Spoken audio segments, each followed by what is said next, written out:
Brandon, Trimless, Nathan, V, Sam is here with us. Sard, I don't want to make you wait right near to the end. I'm going to come to you first today, brother. Big win for Arsenal. Talk to me.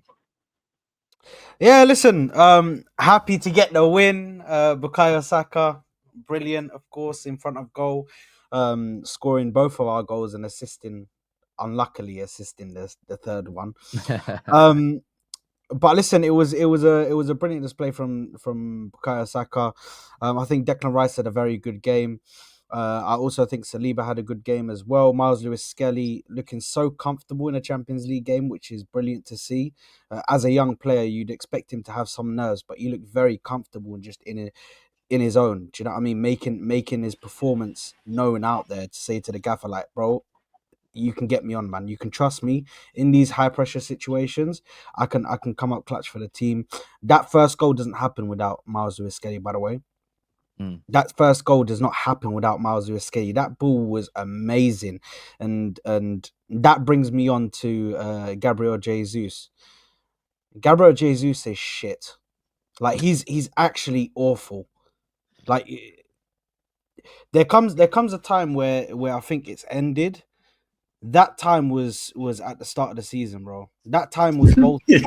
when he couldn't score against Bolton, I knew that this guy needed to hang up the boots, bro. Like Palmeiras, Corinthians, bro. One of these teams, bro, they're waiting for you. If not, say salamu alaikum. Learn Arabic, bro.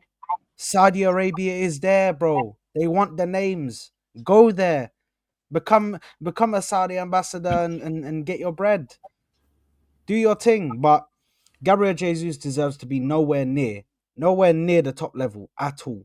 He's awful. I'd actually go as far to say that probably Nunes is better than this guy.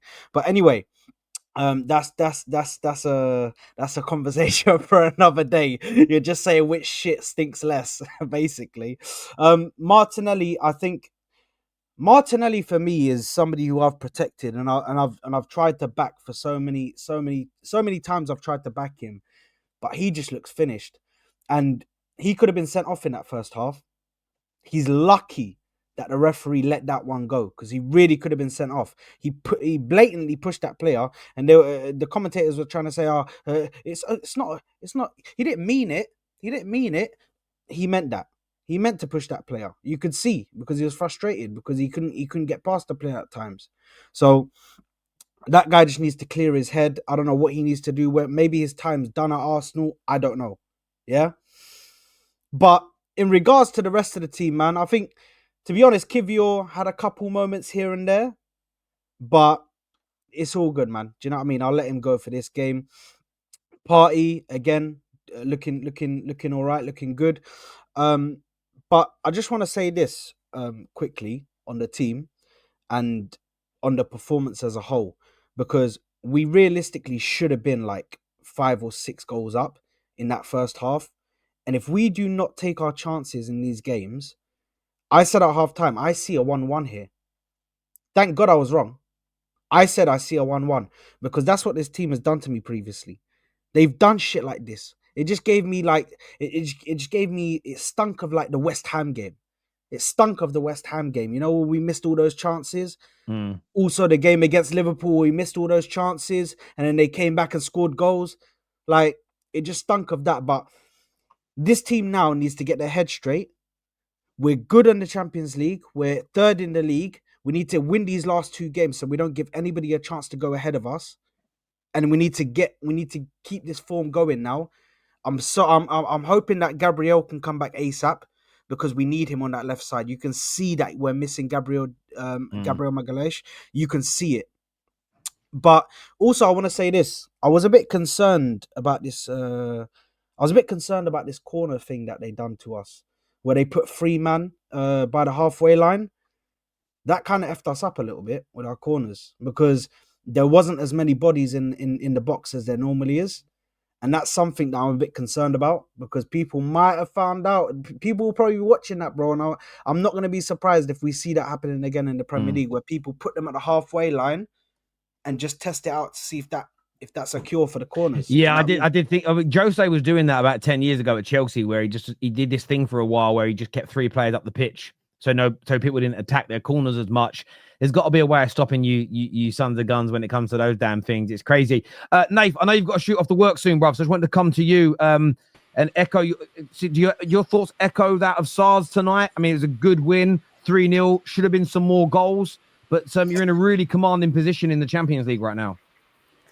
Yeah, I think it was a great result in the sense of I think it's just one more win and we guarantee a top 8 finish. So in that regards, extremely happy about that. In regards to the performance, I'd be lying if I said it filled me with any kind of confidence moving forward. I mean, for me, it highlights the lack of killer instinct that we have in this team, especially in the forward line.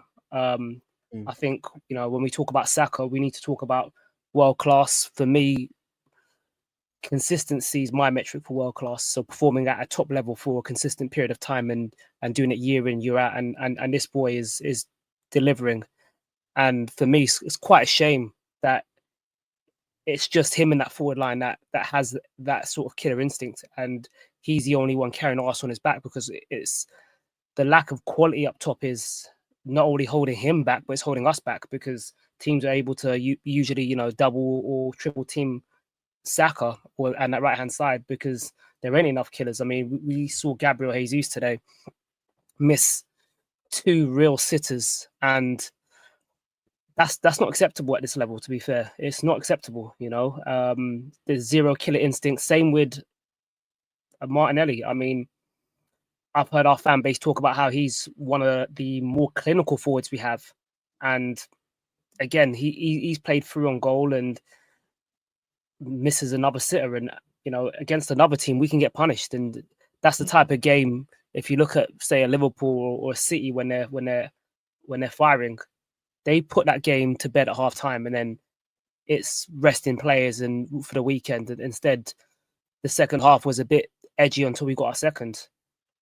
So, but going back to the starting 11, I mean, I spoke last time when I came on the show about the lack of balance and having left footers play on the left, and we saw that today with Miles Lewis Skelly and Moreno both playing on that left hand side to support Martinelli, and we saw our build up be a bit more fluent. Moreno was overlapping and underlapping and supporting, Martinelli, and that just gave us another, dynamic aspect to our play, and it kind of stretched the pitch. We weren't all, coming into central zones. That's a great point, Nate. Listen, I think I understand from an Arsenal point of view that lack of clinical edge leaves a bit of a sour taste in the mouth when it's your team. But I think your point about the balance in your side with the left-footed players in the team, you did look, and it's the fact that you didn't take those chances that you probably saw a little bit of a resurgence from Monaco in the second half, because lo and behold, they were still in it. But actually, the performance should have given you at least a 2 or 3-0 lead at half time. And that all came from, as you say, the balance of those left-footed players being on the pitch. Yes, and it's why I've been very critical of Arteta, because it feels like, 1 or 2 injuries and he seems to just rip up the rule book and start playing players out of position and just focusing on seniority. And today we saw a kid in Miles Lewis Skelly who, steps into the, first 11.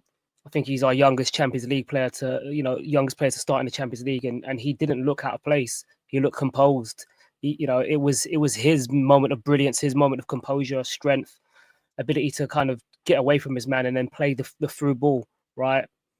That changed that first half for us and put us on the front foot and got us the goal.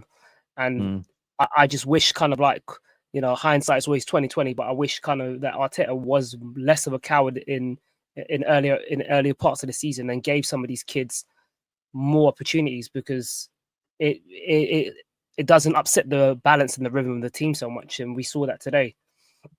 But all in all, just to kind of, sum it up, I do think, it's positive standing. Obviously, we don't want to be moving into into a position in the Champions League where we've got to play extra games. Having that break will be crucial. And all in all, I think a manager can sit there and think he's rotated. He's managed to take off the likes of Declan Rice, bring on players like Jorginho. He gave Jesus a start, as poor as he was. He still gave Havertz a little bit of a rest. But yeah, all in all, solid result, and we move forward onto the weekend. And yeah, Who'd you play at the weekend? I believe it's Everton. Everton. Everton. Everton. Yeah. Can I just say one more thing? Sorry, I know you want to.